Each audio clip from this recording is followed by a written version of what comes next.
So here's something a little different today. Rage in the Cage for the Sega CD, or Mega CD as the add-on was known here in the UK.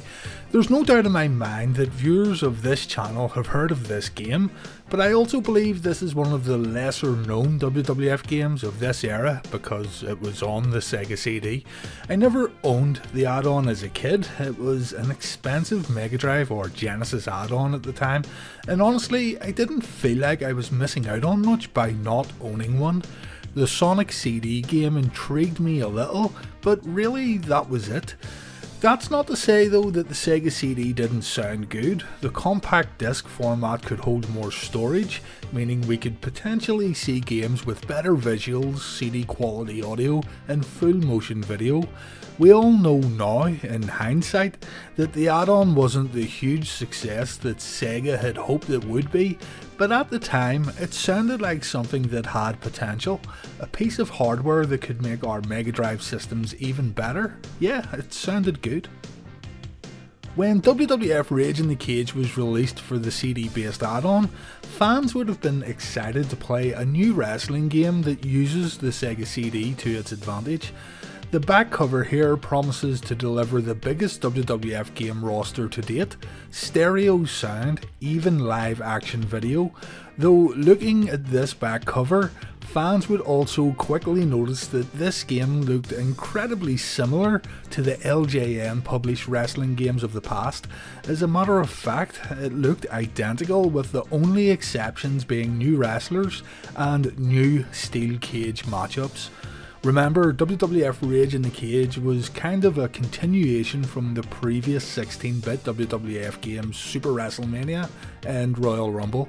Cage matches had not appeared on those games, so this was something new for this series of wrestling games. Of course, WrestleMania Steel Cage Challenge had came out previously for the NES and Sega Master System, but those games weren't really in the same vein as these later 16-bit releases.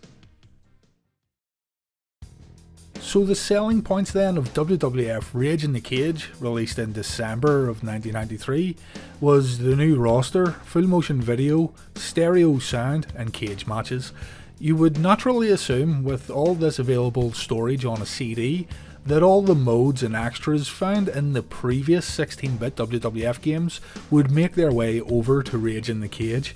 I mean, why not? It's very much expected from a sequel that is taking advantage of better hardware. Well, that's not the case at all. Let's look at the game here and I'll point out what's missing as we go along. The game starts up with a full motion video, which was promised on the back cover, so yeah, good job. The problem, of course, is the quality of the video.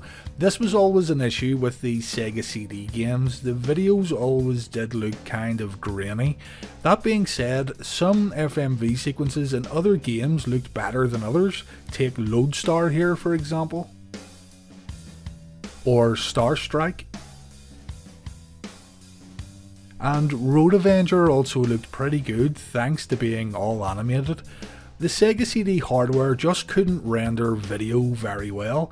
It wasn't just an issue with storage media, it just didn't look great. In regards to WWF Rage in the Cage, they didn't even bother trying to add full colour.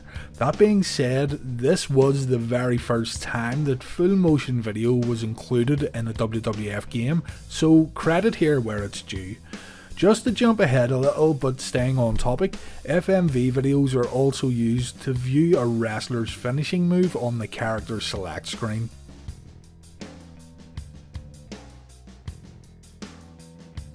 And we also get a full motion video after completing the tournament mode. So let's jump back a little and look at the game modes, and yeah, this presents a problem.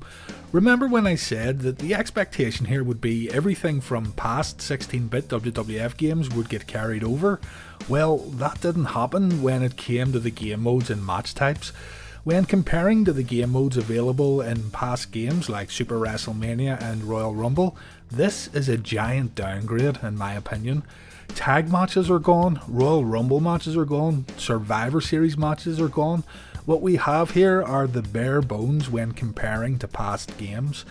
You may think this is nitpicking over a game released in late 1993, but you'd still expect a sequel of this nature to carry over everything from the past games. The next game in the series, WWF Raw, carried over all the old game modes with the exception of cage matches from Rage in the Cage, and because this game here is on disc, maybe most of the storage space available was used for the FMV sequences, who knows.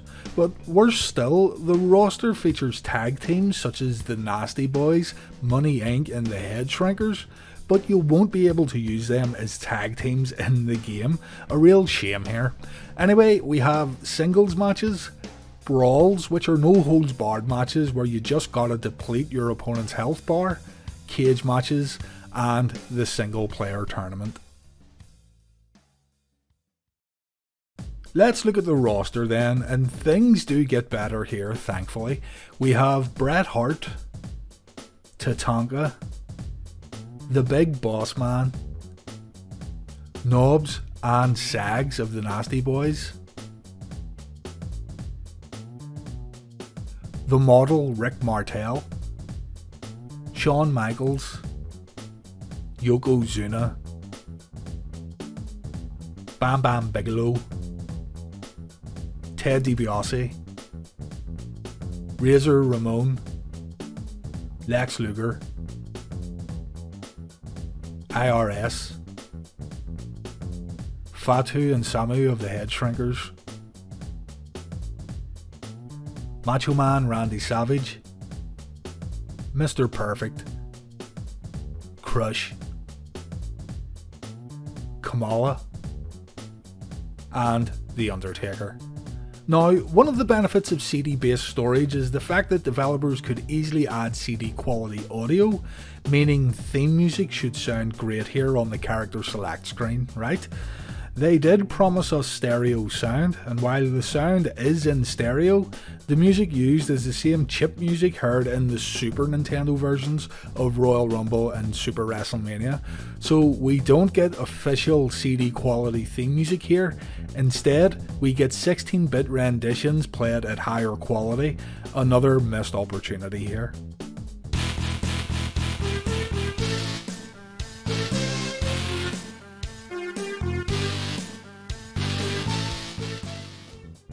When a match begins, Howard Finkel will announce the superstars, and the wrestlers themselves will also speak a few words before the bell rings. The following contest is scheduled for one fall, no holds barred.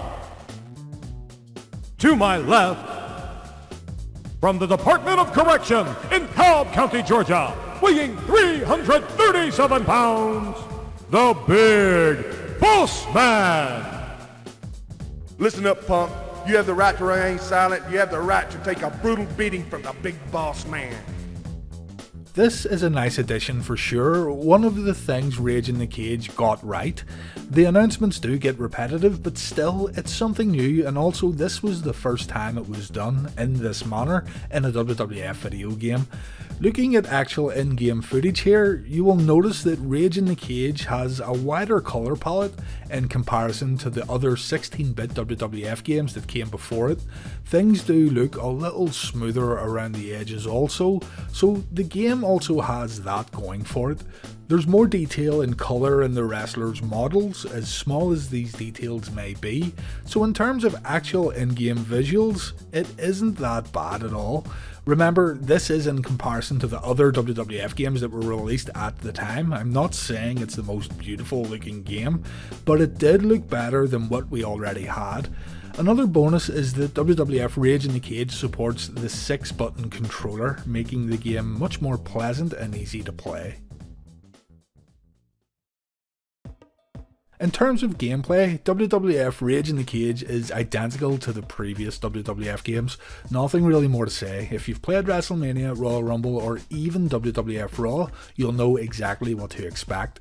The game uses a tug-of-war system when locking up, so whoever button matches the most will win lockups.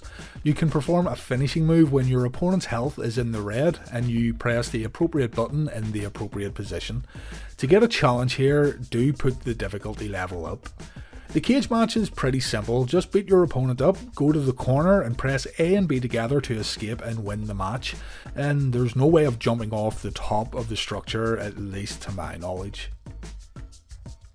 Tournament mode will have you defeat 19 other superstars in order to see your chosen character's FMV sequence. Going through this mode now is quite the job in itself, not due to the difficulty, but it gets pretty old pretty fast. It would have been nice if cage matches and brawls were included in the tournament, but instead it's just singles match after singles match. Nothing more to say really. The end videos too, as mentioned before, aren't of great quality, so your reward here for sticking it out isn't all that rewarding. You don't get anything at all for completing the tournament mode in terms of unlockable characters or new modes.